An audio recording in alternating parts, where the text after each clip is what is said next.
模活時間の記録 Vlog。今回は SD ガンダム BB 戦士ナンバー115新 SD 戦国伝伝説の大将軍編のキットガンダム白竜大帝を作っています。1993年に発売されたキット。まずは塗装その1軽装形態編です。素組みで作ったパーツはミスタースーパークリア艶消しを吹きかけ塗装の下地を作っておきます。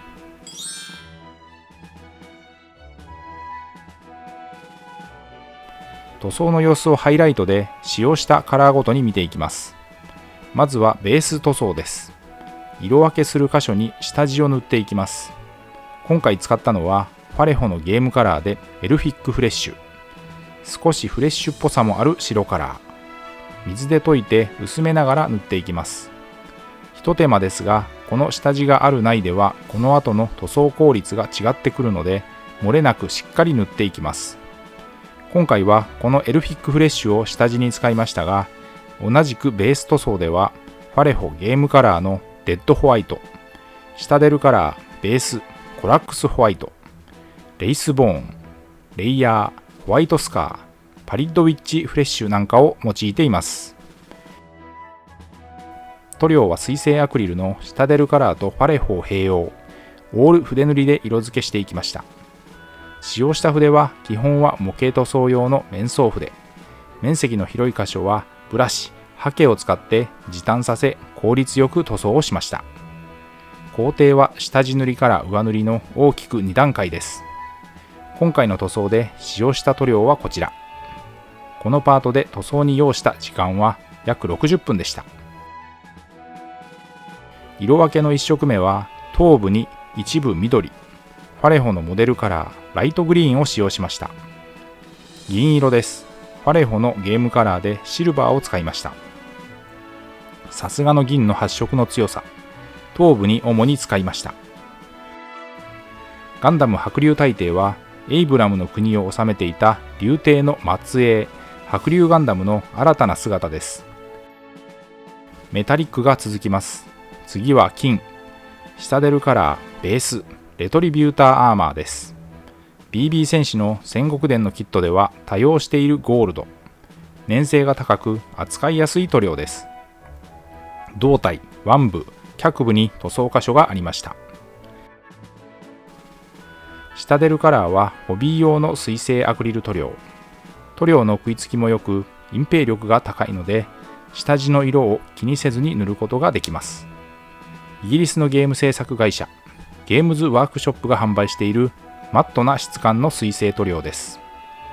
ベース塗料は顔料の濃度が高く、本来は下地として最適な塗料種。夢で見たお告げにより烈公たちの危機を知り、エイブラムへ修行に訪れていた武者ヘビーガンダムであるライジンガンダムの案内でアークの国へやってきます。ここで黒です。ファレホのゲームカラーブラックを使用です。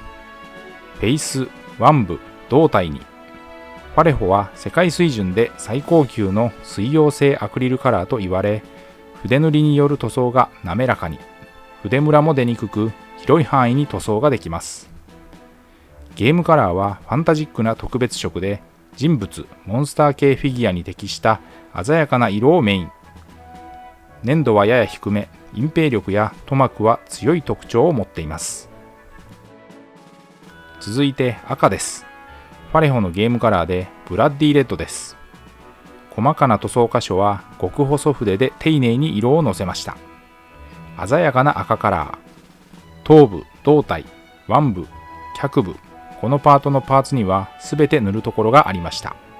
代々の竜帝が使った伝説の必殺技、竜帝激鱗弾を放つ力を備えるほどに成長します。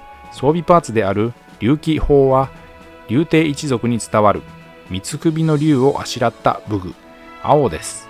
シタデルカラーの標準的な青カラー、ベース、マクラーグブルーを使用です。この塗料ももともと隠蔽力の強いカラー。胴体、腕部に主に。腕部に一部白を上塗りです。ファレホのゲームカラーでデッドホワイトを使いました。純白カラー。彫りのある白パーツには陰影をつけるためシタデルカラーコントラストアポシカリーホワイトを水で溶いて流し入れるように染め塗りしました。もともとの青の成形カラーをそのまま活かすパーツには、シタデルカラーのテクニカル特殊効果表現の塗料種からマットな質感に表面仕上げを変えるストームシールドという液体塗料を使いました。ハケで水で薄めてさーっと塗っていきます。塗装後のパーツは水性トップコート、艶消しを吹きかけて乾燥させて完成。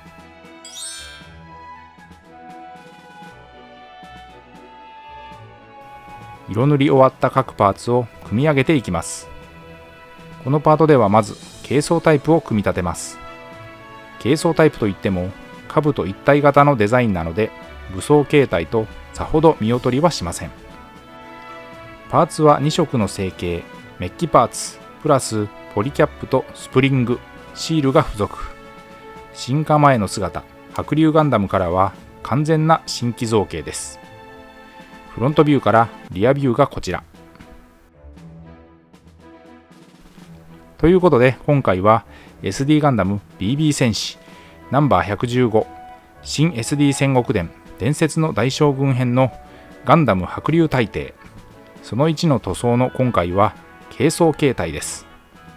次回武装パーツ武器防具を塗装キットを完成させます。ご視聴ありがとうございました。次回の動画をお楽しみに。チャンネル登録高評価引き続きの応援のほどよろしくお願いします。